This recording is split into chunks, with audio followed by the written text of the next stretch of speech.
Buenas tardes a todos. La semana pasada comenzamos una serie de mensajes de estudio basados en el texto bíblico de Lucas capítulo 8, comenzando desde el versículo 4, es la parábola del sembrador. Y dice la palabra desde el versículo 4, juntándose una gran multitud, y los que de cada ciudad venían a él, les dijo por parábola: el sembrador salió a sembrar su semilla, y mientras sembraba, una parte cayó junto al camino, y fue hollada, y las aves del cielo la comieron. Otra parte cayó sobre la piedra, y nacida se secó, porque no tenía humedad.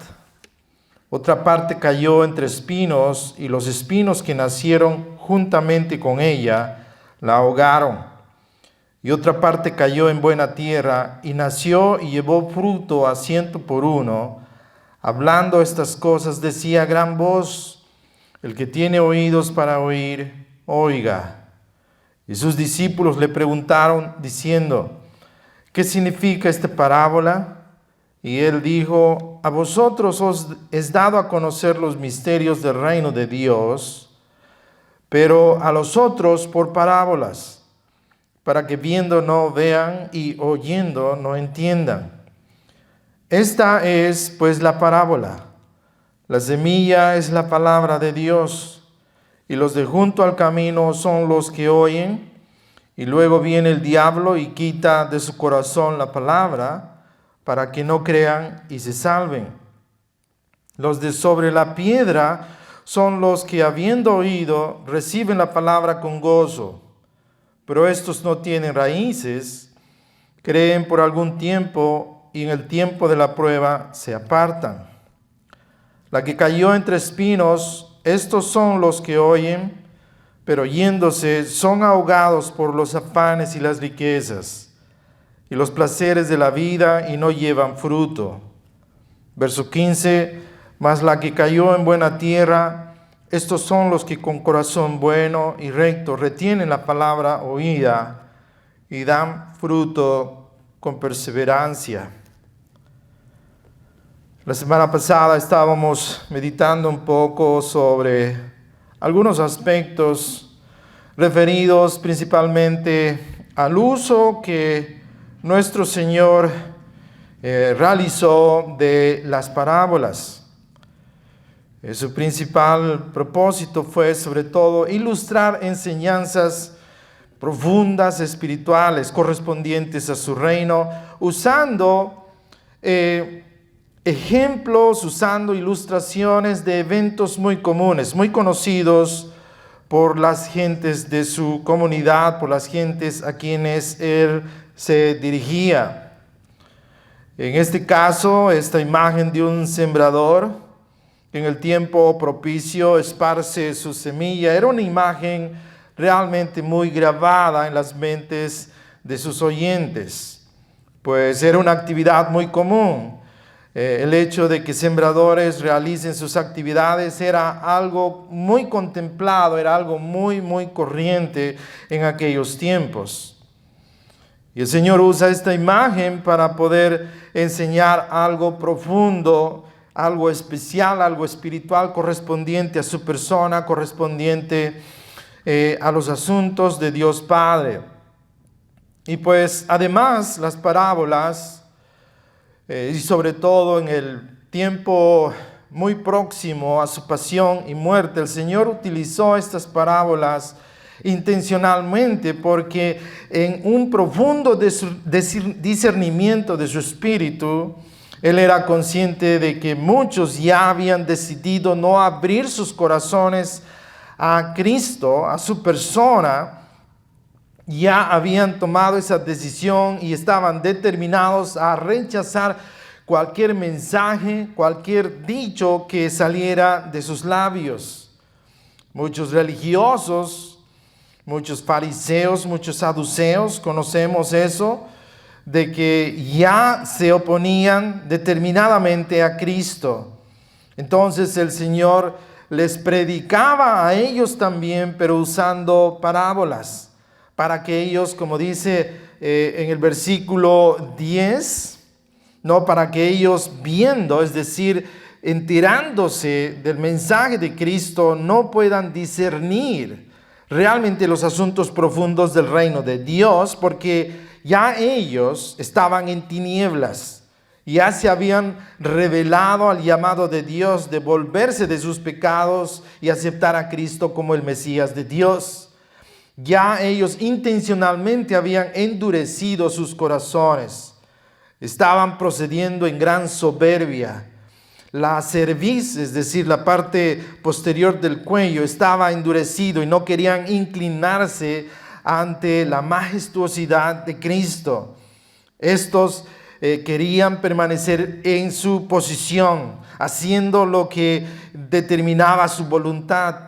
Y el Señor no les privaba del mensaje del reino de Dios a estas personas, pero lo hacía mediante parábolas, para que viendo, para que escuchando y viendo respecto a los milagros de Cristo y escuchando su mensaje, no puedan discernir que estaban en presencia del Mesías por la dureza de su corazón. Y dice seguidamente, y oyendo no entiendan, porque el reino de los cielos, hermanos, es para los humildes, para los nobles, que después de escuchar el mensaje del Evangelio en verdad reconocen sus pecados, se arrepienten de ellos y se vuelven en fe de la palabra de Dios a Cristo como Señor y Salvador. La semana pasada además habíamos ya meditado respecto a la semilla, que es la palabra de Dios. Habíamos meditado y señalado y puntualizado de que esta semilla está diseñada para producir vida en nosotros. Todo ser humano está muerto en sus delitos y pecados. Todos albergamos tinieblas. Nuestro ser está corrompido. Nuestro ser en sí necesita ser resucitado por el poder de Cristo para tener así comunión con el Dios creador del cielo y de la tierra. Esa semilla tiene, como en el caso de una semilla común del campo, toda la información para producir vida y vida en abundancia. Y el pasaje no se enfoca específicamente respecto al sembrador. ¿Quién es el sembrador? ¿Es Cristo? ¿Es el Espíritu? ¿Es Dios mismo? No se especifica, lo cual nos da lugar simplemente a hacer una breve y apropiada especulación. El sembrador sencillamente es todo aquel que después de reconocer a Cristo como Señor y Salvador, simplemente anuncia, proclama el Evangelio a personas que aún no han escuchado estas buenas noticias. Y pues todo cristiano es llamado a ser un buen sembrador de la palabra de Dios. Señalábamos la semana pasada que para ello necesitamos estar bien preparados y ser llenos del Espíritu de Dios para cumplir esta gran comisión. Lo que sí tenemos que señalar además es que toda esta parábola tiene un enfoque principal. Se enfoca sobre todo en la respuesta de las personas a este mensaje del Evangelio. Son 4 respuestas que las personas van a manifestar. Es la manera en que van a recibir esta palabra de Dios, este Evangelio de Jesucristo, este mensaje de salvación. Y pues en primer lugar se va a enfocar el Señor en la semilla que cayó junto, dice, al terreno de cultivo, es decir, cayó específicamente en un camino que por el tránsito de las personas, el camino está bien afirmado, está muy endurecido. Dice el versículo 12, y los de junto al camino son los que oyen, dice, y luego viene el diablo y quita de su corazón la palabra para que no crean y se salven. Y es que el mismo Señor Jesucristo confrontó a tales personas, especialmente gentes religiosos, muy conocedores de la doctrina del Antiguo Testamento, específicamente hablando, varios fariseos varios saduceos, esenios y otros se organizaron, aún teniendo diferencias doctrinales, se organizaron para oponerse a Cristo. Ellos, después de discernir quizás ciertos aspectos del mensaje de Cristo y del testimonio de sus milagros y prodigios, mas sin embargo ellos, sobreponiéndose a todas esas evidencias, sencillamente se determinaron a resistir al Espíritu de Dios que daba testimonio en sus corazones y mentes de que estaban en presencia del Mesías prometido. Se resistían a esa guía del Espíritu, a esa guía de las Sagradas Escrituras, y se determinaron a oponerse a Él. Intencionalmente cerraron sus corazones. Intencionalmente endurecieron sus corazones al mensaje del Evangelio. Ellos no estaban dispuestos a aceptar ese mensaje. Llama la atención poderosamente que en el ministerio de la iglesia, el tratar con personas de origen o pasado religioso es mucho más difícil que tratar con personas simplemente incrédulos o ateos. Los religiosos manifiestan de que ellos están seguros en su práctica religiosa, en sus convicciones que fueron instruidos desde muy pequeños. Se aferran a ello. Es como en el caso de la Iglesia Católica, de que desde niños los adoctrinan a aceptar todos esos rituales, todos esos aspectos litúrgicos, y se les convence a los feligreses que guardando todo ello están realizando la voluntad de Dios. Ellos son enseñados a no escudriñar por sí mismos las Sagradas Escrituras, y así crecen realmente no sabiendo a profundidad la palabra de Dios que presenta a Cristo como el Mesías prometido. Y tratar con tales personas es muy complicado. Solo el Espíritu de Dios puede lograr el éxito en tales casos, porque se le presenta la verdad y ellos constantemente están cerrando sus corazones. Satanás ha estructurado dentro de ellos ciertas convicciones que son falsas, no son bíblicas, no corresponden a la verdad del Evangelio. Y esas estructuras que están en su mente, en su corazón, sencillamente impiden, es como una barrera para que estas personas sencillamente alcancen su salvación. Muchas veces Satanás va a usar personas alrededor de aquel que ha escuchado ya el Evangelio. Estas personas usadas por Satanás le van a dar mensajes como: recuerda a quién pertenecemos, o cuál es nuestra religión, o cuál es nuestra tradición familiar, y como nación a quién pertenecemos, quién es el Dios o la diosa de nuestras vidas. Y las personas que tenían ya cierto entusiasmo, cierto interés, estaban siendo atraídos hacia Cristo, sencillamente se repliegan, se desaniman, dudan, sienten inseguridad y simplemente optan por lo que consideran lo más seguro, es decir, quedarse en el punto donde están, en la condición en que están, y no dar un paso de fe según Dios requiere. Estas personas entonces son realmente personas que ni aun Cristo mismo, si volviera en este tiempo, pudiera realmente guiarles a conseguir su salvación. Como cristianos confrontamos constantemente a este grupo de personas. Tratamos de convencerles, tratamos de explicarles el Evangelio, y sencillamente ellos tienen su corazón como de piedra.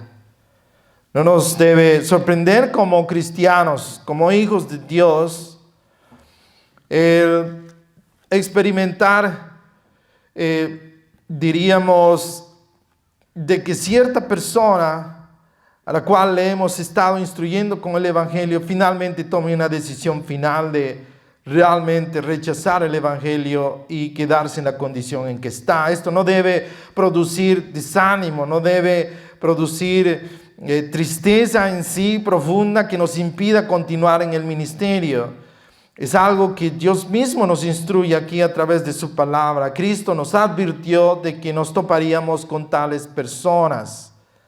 Por momentos pareciera que dan fruto, por momentos pareciera que en verdad el Señor está obrando poderosamente en su ser, pero realmente ellos tienen demasiadas dudas, su corazón está seco, su corazón es estéril, su corazón a través de los años ha sido endurecido y no hay lugar para que una semilla en tal terreno endurecido pueda germinar y dar mucho fruto. Hace ya bastante tiempo, siglos en realidad, se nos puso un apodo al pueblo evangélico de protestantes, y es porque sencillamente no quisimos llegar y seguir con los planteamientos religiosos que no están basados en las Sagradas Escrituras. Desde el tiempo de la Reforma, iniciada por Martín Lutero, este grupo de personas, los evangélicos, han tratado de cumplir la Santa Comisión de Jesucristo, de sembrar la semilla en el corazón de muchas personas.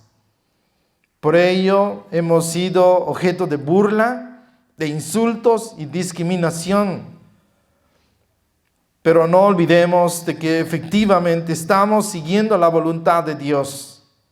Este mundo, esta sociedad necesita desesperadamente de este mensaje de salvación. No debemos desmayar por lo mismo de continuar. La semilla en sí no tiene problemas. Y si predicamos correctamente el Evangelio, el asunto de que no dé fruto, esta semilla también no corresponde al predicador, al que anuncia el Evangelio, sino corresponde más bien a un corazón endurecido. Cuando la semilla quiere penetrar ese corazón, pero ese corazón está endurecido, la semilla sencillamente se pierde en aquella vida. Seguidamente el Señor nos va a contar otra respuesta de la receptividad a la palabra de Dios. Nos contó pues otro caso en el versículo 13. Dice, los de sobre la piedra son los que habiendo oído reciben la palabra con gozo, pero estos no tienen raíces. Creen por algún tiempo y en el tiempo de la prueba se apartan. Este es otro caso de personas que aparentemente reciben este mensaje de salvación con gozo, pero realmente no tienen raíces profundas en Cristo. Y no tienen raíces profundas en la palabra misma de Dios. Aparentemente el Señor toma en cuenta lo que los agricultores de su tiempo se topaban con ciertas áreas en su terreno de cultivo que pues eran grandes áreas o medianas áreas de rocas, rocas sólidas, especie de lápidas de rocas muy grandes y pesadas.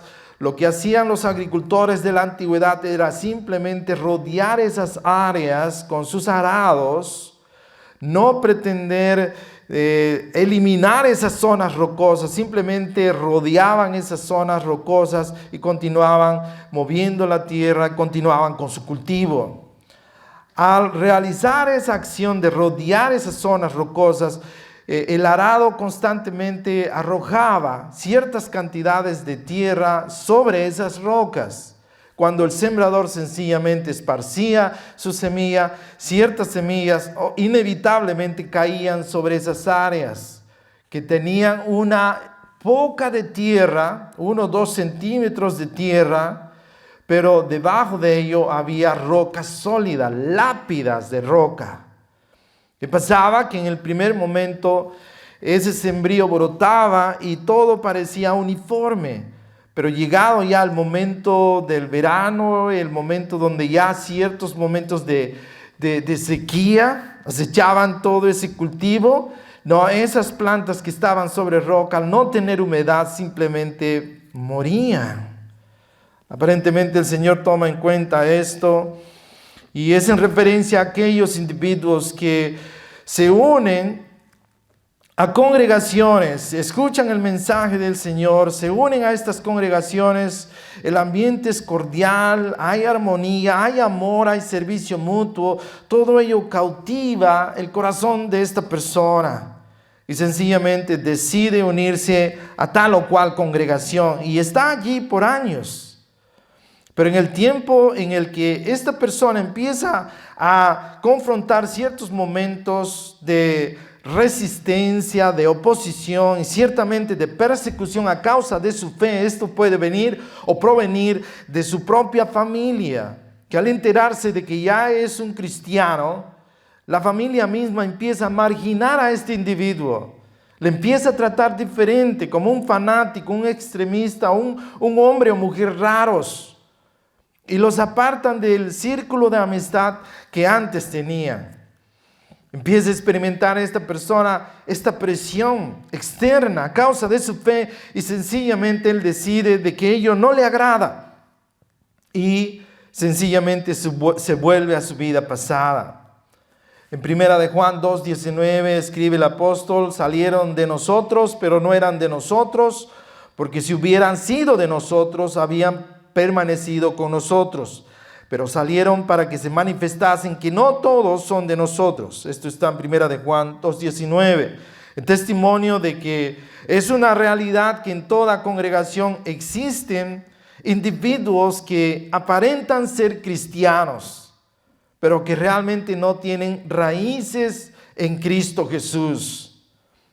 Son cristianos solo de apariencia, su vida espiritual es muy superficial, no se han entregado plenamente a Cristo, no confían plenamente en Él y sencillamente estos individuos en algún momento van a abandonar la fe en Cristo Jesús. Se van a apartar y se van a volver al mundo, al estilo de vida que antes tenían.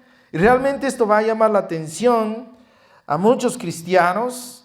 Muchos van a ser impactados negativamente pensando de que es posible caer de la gracia de Jesucristo, es posible caer de esa fe salvífica en Cristo Jesús, pero las Escrituras nos aclaran, esto no puede ocurrir con aquel que verdaderamente ha nacido de nuevo, de que ha sido declarado nueva criatura, y es porque Cristo mismo cuida de ellos.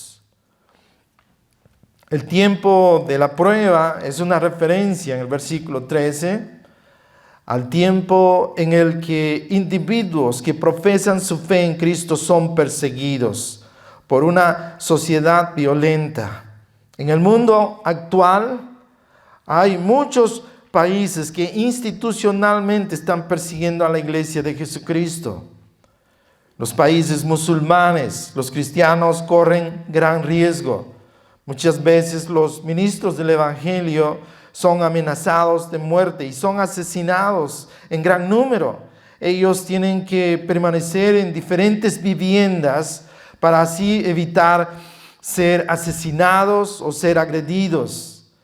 En países de la ex soviética, de la ex Unión Soviética, ¿verdad? En esos países también hay cierta persecución. En muchos países la sociedad institucionalmente persigue a la iglesia y pues los cristianos allí se seleccionan del resto del grupo que atiende una congregación porque solamente el Espíritu Santo morando en el corazón de un cristiano puede garantizar la perseverancia de éste en la fe de Cristo Jesús. Solo con las fuerzas de Cristo se puede seguir adelante, se puede seguir dando testimonio, se puede seguir obedeciendo la palabra de Cristo, se puede seguir en verdad fiel a su voluntad, solo en el poder del Espíritu de Dios.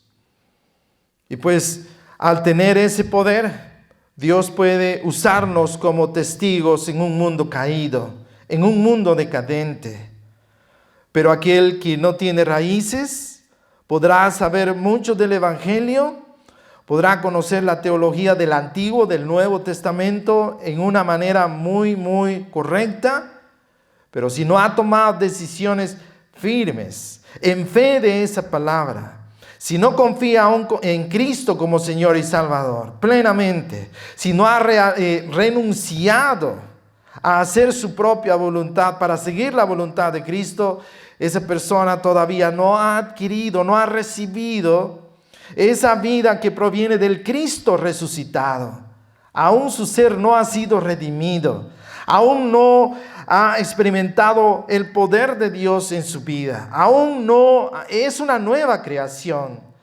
Creación que Dios mismo ha prometido. Y a ello se refiere el Señor Jesucristo. Y ciertamente la iglesia debe tener precaución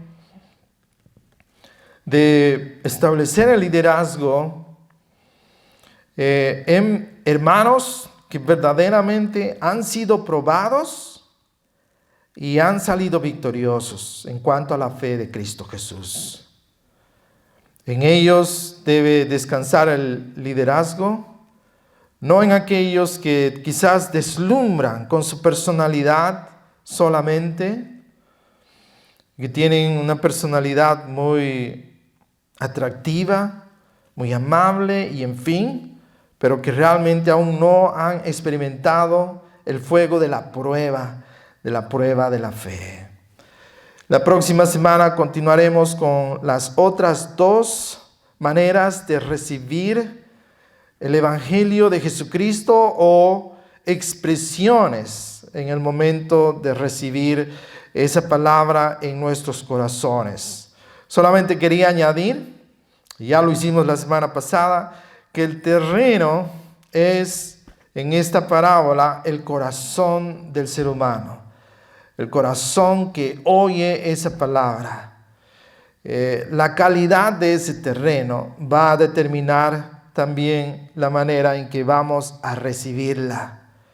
Dios quiere que cuando nosotros oigamos su palabra, nuestro corazón esté listo, esté cultivado para recibir esa palabra de vida. Y así esa semilla pueda germinar, echar raíces y dar mucho fruto para gloria de su nombre. Que Dios les bendiga a todos. Voy a orar y cerrar nuestro servicio en esta tarde. Oremos. Padre, gracias te damos por tu palabra. Gracias por un día, Señor, realmente instruirnos con ella. Gracias por fortalecernos para proceder, Señor, según tu palabra. Porque nuestro ser estaba muerto en nuestros delitos y pecados. No teníamos capacidad en sí de responder a esa palabra, pero tú realmente nos diste las fuerzas, esa vida poderosísima para responder a tu llamado. Y así un día, Señor, tú nos tomaste en tus brazos y nos diste vida en Cristo Jesús.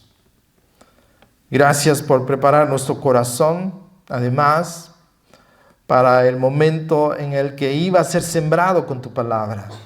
Porque cada circunstancia, Señor, cada momento en nuestra existencia sirvió para cultivar un corazón receptivo a ese mensaje. Gracias por tu buena obra. Gracias te damos en Cristo Jesús. Amén.